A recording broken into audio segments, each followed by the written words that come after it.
एक बार बौद्ध मठ में एक ज़ेन मास्टर रहते थे। एक बार एक आदमी उनके पास आया और कहा कि गुरुजी, मैं मन से परेशान हूँ। मेरे मन में हर समय कई विचार आते रहते हैं। कृपया मुझे इन विचारों को कम करने के लिए कुछ मंत्र दें। ज़ेन मास्टर ने उसकी ओर देखा और कहा, मेरे दोस्त, तुम हर दिन ध्यान करना शुरू कर दो। धीरे धीरे ध्यान करने से आपका मन शांत होने लगेगा। लेकिन उस आदमी ने कहा कि श्रीमान, कृपया मुझे ध्यान करने के लिए मत कहिए। मैं ध्यान नहीं कर सकता क्योंकि जब मैं ध्यान करने की कोशिश करता हूं तो मेरे दिमाग में और भी विचार आने लगते हैं और ज्यादातर विचार नकारात्मक होते हैं जो मेरे दिमाग को और बेचैन कर देते हैं। जैन मास्टर ने कहा कि चिंता मत करो बेटा, यह ध्यान के प्रारंभिक चरण में होता है, लेकिन धीरे धीरे ध्यान का अभ्यास करने से आपका मन शांत होने लगेगा। लेकिन उस आदमी ने कहा कि गुरुजी, ध्यान मेरे बस की बात नहीं है। आप कृपया मुझे मेरे मन को शांत करने के लिए कोई मंत्र दें। जैन मास्टर ने देखा कि यह आदमी इस तरह से समझने वाला नहीं है, तो उसने कहा, ठीक है, अगर आप जिद करते हैं तो मैं आपको एक मंत्र देता हूं जो आपके दिमाग को शांत कर सकता है। फिर मास्टर ने उसके कान में एक मंत्र फुसफुसाया और कहा कि आपको इस मंत्र को बैठकर जाप करना होगा, अकेले, हर दिन। वह आदमी बहुत खुश हुआ और बोला, धन्यवाद गुरुजी, मैं इस मंत्र का प्रतिदिन जाप अवश्य करूंगा। जैसे ही वह जाने के लिए वापस मुड़ने वाला था, ज़ेन मास्टर ने कहा, लेकिन एक बात याद रखें कि इस मंत्र का जाप करते समय बंदर के बारे में न सोचें, अन्यथा मंत्र अप्रभावी हो जाएगा। उस आदमी ने कहा, गुरुजी, मैं बंदर के बारे में क्यों सोचूंगा? मैंने अपने पूरे जीवन में कभी बंदर के बारे में नहीं सोचा। आप इसकी चिंता न करें। और वह वहां से चला गया। वह आदमी खुशी खुशी घर वापस आया और मंत्र जपने बैठ गया। जैसे ही उसने मंत्र का जाप करना शुरू किया, उसे ज़ेन मास्टर के शब्द याद आए कि जब आप इस मंत्र का जाप करें तो बंदर के बारे में न सोचें। जैसे ही उसे गुरु की बातें याद आईं, उसके दिमाग में बंदर की तस्वीरें आने लगीं। वह बंदर के विचारों को नजरअंदाज करने की कोशिश करने लगा, लेकिन जितना ही उसने बंदरों को नजरअंदाज करने की कोशिश की, उतने ही उसके दिमाग में बंदर आने लगे और कुछ समय बाद उसका दिमाग बंदरों से भर गया। उस आदमी ने सोचा कि ज़ेन मास्टर ने मुझे यह निर्देश क्यों दिया? अगर वह जानता था कि बंदर एक मुसीबत है, तो उसे इसका उल्लेख नहीं करना चाहिए था। मेरे दिमाग में और कोई जानवर नहीं आ रहा है और बंदर नहीं जा रहे हैं। वह आदमी परेशान हो गया। उसने स्नान किया, नए कपड़े बदले और फिर से एक कमरे में मंत्र जाप करने के लिए बैठ गया। जैसे ही उसने अपनी आंखें बंद की, उसे बंदर दिखा। वह जहां भी देखता, वे उसके चारों तरफ होते। वह रात को बंदरों को देखता, यहाँ तक कि वह अपने परिवार के सदस्यों के चेहरे में बंदरों को देखने लगा।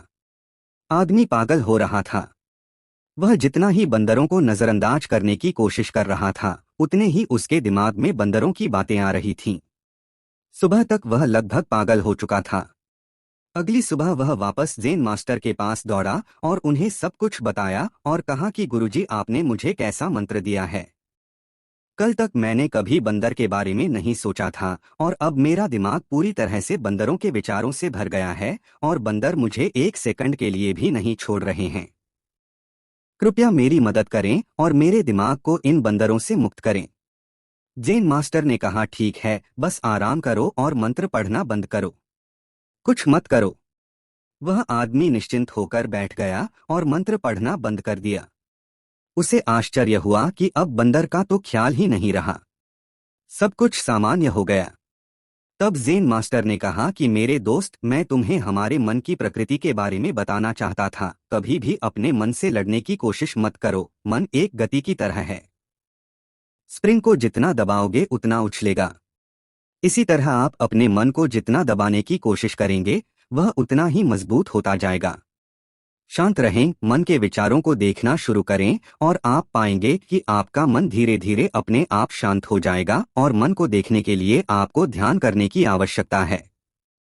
अगर हम अपने जीवन में देखें तो पाएंगे कि हमारा मन एक बंदर की तरह है जो हर समय बेमतलब इधर उधर उछलता कूदता रहता है।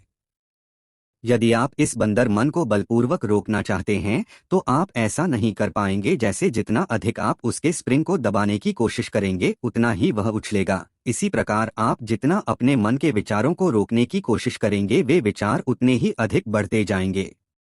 विशेषज्ञ कहते हैं कि एक इंसान का दिमाग एक दिन में 36,000 से 80,000 के बीच विचार पैदा करता है। अगर आप इन विचारों को जबरदस्ती रोकने की कोशिश करेंगे तो आप उन्हें रोक नहीं पाएंगे। इसके बजाय इसे रोकने का हर प्रयास इसे ऊर्जा देता है। इससे बचने का हर प्रयास ध्यान बन जाता है। जब आप किसी चीज से बचना शुरू करते हैं तो आप उस पर बहुत अधिक ध्यान देने लगते हैं। इसलिए विचारों को रोकने की कोई आवश्यकता नहीं है, केवल आपको अपने विचारों को अनासक्त देखना है। हमारे नियमित जीवन में आमतौर पर हम अपने विचारों को देखने में सक्षम नहीं होते हैं, लेकिन ध्यान में आप इसे आसानी से कर सकते हैं। इसलिए आपको अपने मन को देखने के लिए ध्यान का अभ्यास करने की आवश्यकता है।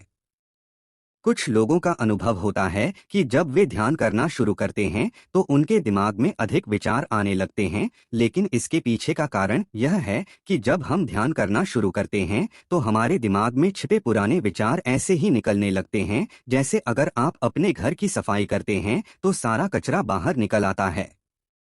इसी तरह जब आप ध्यान करना शुरू करते हैं तो दिमाग का सारा कचरा बाहर निकलने लगता है और आपको अधिक विचार आने लगेंगे, लेकिन आपको इसकी चिंता करने की जरूरत नहीं है और अपने विचारों को आते और फिर जाते देखते रहें और अपना ध्यान अभ्यास जारी रखें। धीरे धीरे मन का सारा कचरा बाहर निकल जाएगा तो मन अपने आप शांत होने लगेगा और आपको कम विचार आने लगेंगे और लंबे अभ्यास से आप निश्चय ही अपने मन को वश में कर पाएंगे।